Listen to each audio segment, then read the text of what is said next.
네, 광주메일TV 시청자 여러분 안녕하십니까?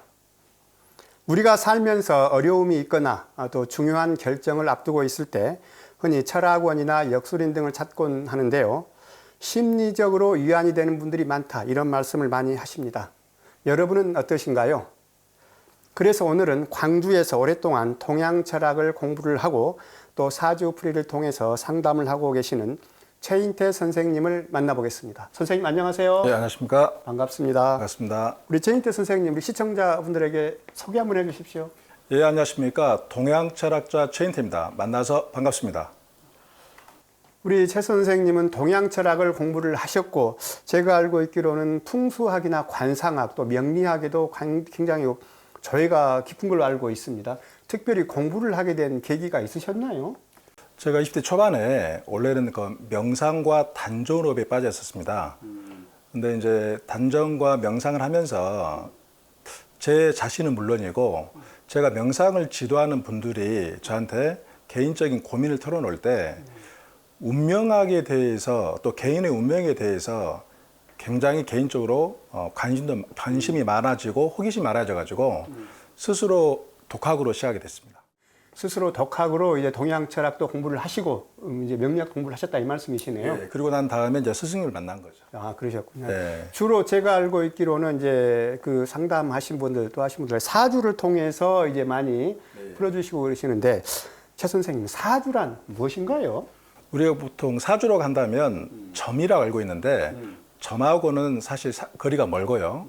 우리가 태어난 생년월일시가 4가지잖아요. 그래서 넉사자 한자에 4가지의 기둥이라고 해서 사주라고 합니다. 예, 예. 자, 그런 사주가 굉장히 인생을 살면서 또는 어떤 일정을 앞서 중요하다, 이런 말씀들을 많이 하고 계시는데, 왜 중요합니까? 우리가 보통 그 한방에서 자기의 체질을 알게 되면 자기가 갖고 태어난 그 신체의 허실을 알아서 병을 예방할 수도 있고, 체질에 맞는 음식을 먹으면은 훨씬 더 건강해질 수 있잖아요. 사주도 내가 태어난 생년월일시가 어떤 특별한 것이 아니고 내가 태어났을 때 자연의 기운인데, 태어난 생년월일시를 알아서 자연의 기운을 알게 되면 자신의 성품과 자신이 가장 잘할 수 있는 재능을 알게 되고, 그리고 나아가면서 다가오는 운의 흐름도 우리가 보통 달력에 써 있는 그 음양오행의 기운으로 병을 예방하듯이 어떤 인생을 살아가는데 어떤 하나의 어떤 지혜를 알 수 있겠죠. 그런데 선생님, 사실 사주라는 것이 태어난 해, 월, 이제 태어난 시를 말씀하신다고 하셨잖아요. 네. 그런데 우리가 곰곰이 보면 같은 사주를 갖고 태어난 사람들이 굉장히 많잖아요. 네. 예를 들어서 뭐 70년생 7월 16일에 뭐 자시에 태어난 네. 사람들이 뭐 수십 명이 될 수도 있고 수백 명이 네. 될 수도 있는데, 이런 분들의 삶이 그러면은 뭐 좀 다양하지 않습니까? 어떤가요? 그러니까 이제 우리가 동양 철학에서 이 사주 명리학이 운명을 다 만든다고 생각하거나 사주가 바로 운명이라고 생각하는 거에서 좀 문제가 오는 거거든요. 그런데 동양 철학에서 말하는 사주 명리학은 청기, 내가 태어난 순간에 그 자연의 기운을 받아서 그 순간의 기운을 말하는데, 우리 동양 철학 명리학자들이 보는 운명의 개념은 이 청기와 우리가 살고 있는 환경이 있잖아요. 나라와 도시, 그다음에 집안의 어떤 그 도시 지역의 특성, 그걸 지기라 하거든요. 그걸 또 풍수라고도 하는데, 지기와 그다음에 우리가 보통 그 부모님, 부부, 형제, 주변 사람을 사람의 기운이라 하거든요. 그러니까 내가 태어난 기운 청기와 그다음에 공간과 환경의 기운 지기와 그다음에 내 옆에 주변 사람의 인기에 따라서 운명이 만들어지는 거예요. 그래서 똑같은 청기를 할지라도 어떤 환경과 어떤 주변 사람에 의해서 그 좀 달라집니다. 그러면 후천적으로도 많은 영향을 받는다, 이렇게 또 영향을 좀 받는다, 이렇게 볼 수도 있겠네요. 쉽게 예를 들어서 이제 미국 대통령 버락 오바마의 태어난 생년월일시를 풀어보면 그분 사주에는 음양오행상으로 수기운, 물의 기운이 부족합니다. 그런데 그 사람이 태어난 고향이 하와이, 호놀룰루인데 호놀룰루는 알다시피 섬도시잖아요. 그럼 그게 우리 물의 기운이라 그래요. 그다음에 그 사람의 정치적인 고향은 시카고입니다. 예. 시카고 미국에서 굉장히 물이 많은 대운하가 지나간 도시거든요. 예. 거기도 또 물이 많고 그다음에 미셸 오바마 예. 그 부인이 또 물이 굉장히 많은 사주예요. 아, 그래요? 그리고 정치를 정치 대통령 선거가 있었던 그 해가 그 물의 해였습니다. 올해가 사실 개묘년이라 해서 사람들이 물 색깔을 역하기 위해서는 검정색이라 하거든요. 올해가 검정 토끼띠라는 이유는 동양체에서 말하는 오행의 기운상 물의 기운 때문에 그렇습니다. 그러면 그 사람은 타고나실 때 물이 부족했는데 태어난 고향, 정치적인 고향, 자기의 가장 가까운 사람, 또 정치 대통령 선거의 그 해의 천기, 그게 합해져가지고 운명을 바꿨듯이 만약에 버락 오바마가 그 나라가 아니고 사막에 태어났거나 그 부인이 물의 균이 아니라 불의 균이 많았다면 전혀 다른 인생을 살았겠죠. 그리고 후천적인 요소도 굉장히 중요한 요인이 된다 이렇게 볼 수 있네요. 예, 그렇습니다. 선생님 그러는데 이제 지금 좀 덜하지만 제가 생각하기에 예전에는 무속인들도 많이 찾고 그랬었거든요, 사람들이. 그래서 무속인들도 현재도 찾고 있는 분이 적지 않은데 무속과 이 철학원, 동양 철학하신 분들은 어떤 차이가 좀 있나요? 무속은 말 그대로 신을 몸에 실어서 신의 말을 대신해 주는 사람인데 서양에서는 그런 무속을 채널링이라고 합니다. 내 입을 통해서 신의 말을 하는 사람이라 하는데 우리 보통 신당이라든가 굿당에 신을 모시는 분들이 무속이고요. 저 같은 경우는 이제 공부를 해서 신과는 전혀 다르게 어떤 통계학으로 상담을 해주고 있습니다. 예, 예.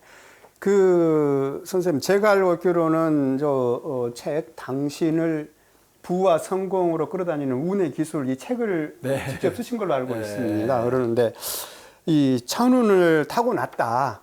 우리가 운이 없다. 이런 말들을 하고 그러는데 이렇게 운을 끌어다니는 기술도 있습니까?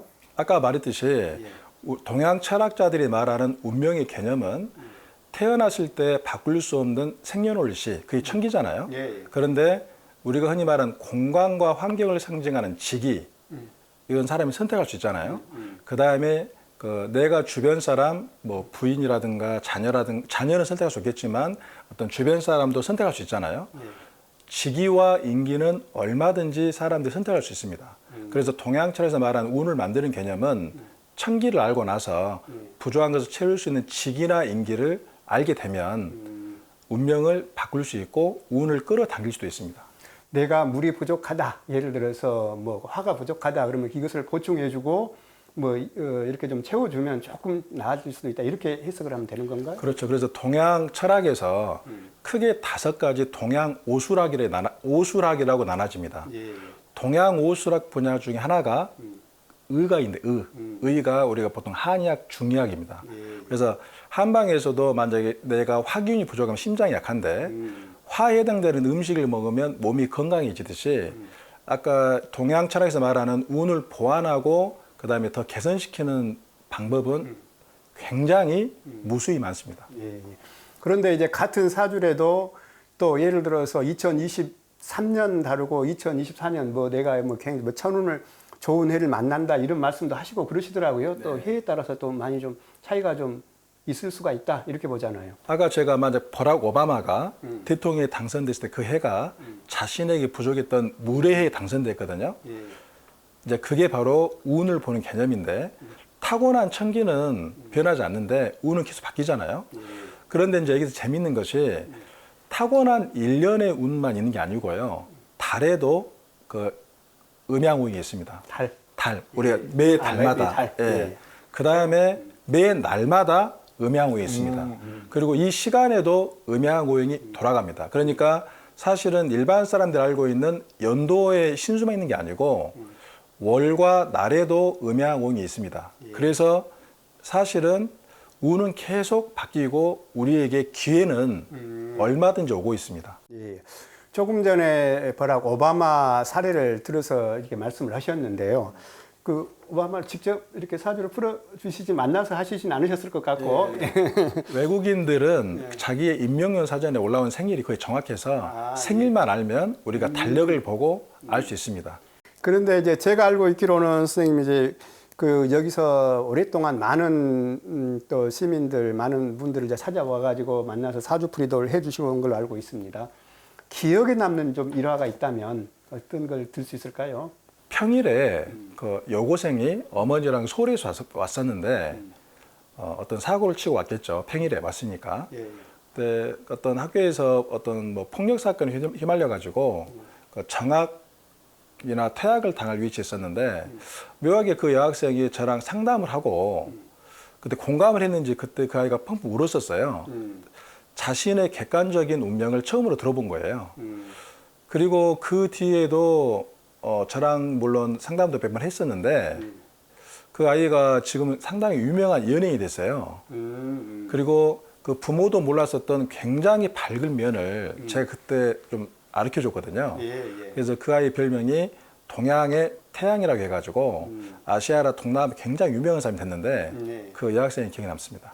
개명 말씀을 하시니까 그 개명 이름을 바꾸는 분도 많고 또 일부는 그 호를 그렇게 장명을 하는 경우도 있더라고요. 개명 이렇게 또 호를 장명해 주는 어떤 의미가 있나요? 우리가 소리에도 음향 우연이 있습니다. 가령 버락 오바마가 계속 얘기를 하고 있는데 물이 부족한데 미음, 비읍, 피읍의 초성이 역학에서는 물의 발음입니다. 그 사람이 그 대통령이 버락 오바마잖아요. 그래서 그 발음에는 미음, 비읍, 피읍이 많이 들어가 있죠. 그래서 그 사람은 행운아인 게 이름까지도 물의 기운을 보완했습니다. 그래서 우리가 장명을 하는 기준도 아까 타고난 천기를 보완해주는 발음과 한자를 넣어줘서 천기를 보완하는 하나의 방법입니다. 예. 선생님, 이렇게 하시려면 이제 20대 초반에 관심이 있었지만 스스로 공부도 하셨고 또 스승을 만나서 이렇게 좀 이제 학습도 배웠고 그렇게 말씀을 하셨다고 말씀하시잖아요. 네. 지금도 그렇게 꾸준히 공부를 하고 계신가요? 어떻습니까? 동양 철학의 분야는 끝이 없습니다. 끝이. 아까 말한 동양 오수락의 한 분야가 명리학인데요. 나머지 분야가 그 산, 명상의 분야도 동양 철학이 들어가고 의의 분야도 동양 철학이 들어가고 상해락에서 관상과 풍수도 이쪽에 들어가고 그러니까 이쪽 학문은 명리학 하나만 해도 뭐 20년, 30년 걸린다는 말이 있듯이 학문의 분야이기 때문에 아는 만큼 그다음에 공부한 만큼 많은 것을 볼 수 있기 때문에 지금도 공부를 하고 있습니다. 그런데 이제 그 많은 사람들이 이래 철학원을 방문을 하거나 선생님 같으신 분들을 이제 찾곤 하잖아요. 근데 공통점이 조금 중요한 결정을 앞두고 있거나 심리적으로 불안할 때 그런 분들이 상대적으로 많은 것 같아요. 그래서 이때 좀 주의해야 될 점이 있다. 그러면 어떤 점이 있을까요? 동양 철학 사주 명리를 점으로 생각하니까 문제가 되는 겁니다. 점이라는 것은 사람이 신점이라고 해서 어떤 사람이 보는 게 아니고 어떤 신의 개념으로 보기 때문에 맹신을 하거나 자기가 어떤 모든 것을 다 맡길 수 있는데 동양 철학은 다시 말하자면 하나의 그 통계학입니다. 우리가 보통 의사가 병의 전문가잖아요. 그런데 의사한테 가서 내 병을 맞춰봐라 이렇게 말도 안 할 뿐더러 의사가 내 병을 100% 고친다고 믿지도 않잖아요. 예. 간암 전문가가 간암에 걸릴 수도 있거든요. 예. 위암 전문가가 위암에 걸려서 죽을 수도 있고 그 사람이 어떤 치료했던 사람이 죽을 수도 있잖아요. 근데 동양 철학을 점으로 생각하니까 사람들이 맹신도 하고요. 그래서 주의할 점은 동양 철학을 상담을 하실 때 자기가 묻고 싶은 바를 명확히 말을 하고요. 우리나라 사람들은 이걸 신의 개념으로 보기 때문에 말을 안 합니다. 맞춰봐라는 식으로. 그리고 어떤 말을 했을 때 그 말을 다 믿을 수도 있거든요. 이게 점이 아닌데. 그래서 이제 제가 이제 말씀드리고 싶은 말은 하나의 통계이기 때문에 어떤 자기가 인정하는 명리학자를 만났으면 정말 중요한 사안이라면 두세 사람 정도한테 가서 어떤 공통적으로 묻고 어떤 답을 얻었으면 합니다. 왜 그러냐면 명리학자도 학자이기 때문에 실수할 수도 있거든요. 그러니까 예. 한두 사람 정도를 더 만나보고 그것도 좋은 방법이겠죠. 예. 근데 이제 점 말씀을 하셨으니까 흔히 많은 일반인들은 어떤 점을 보러 갔는데 과거는 맞추더라. 말도 안 했는데 이제 근데 좀 과거보다 미래를 좀 더 관심 있는 분야는 미래인데 이런 얘기를 좀 하고 그러더라고요. 그러니까 이제 점이라는 것은 그럴 수 있는데요. 역학은 통계학이기 때문에 그 사람이 어떤 과거를 잘 보면 현재도 잘 보게 될 것이고 당연히 미래의 흐름도 잘 보겠죠. 그러니까 이제 그 얘기는 점에 해당되는 얘기고 이제 사주 명리학은 좀 다른 개념이라고 생각하면 됩니다. 오늘 최인태 선생님을 만나 사주가 무엇이고 또 운명을 바꾸는 후천적인 역할에 대해서 얘기를 들어봤는데요. 여러분에게 많은 도움이 되셨으면 합니다. 최인태 선생님과의 대담 여기서 마치겠습니다. 감사합니다. 감사합니다.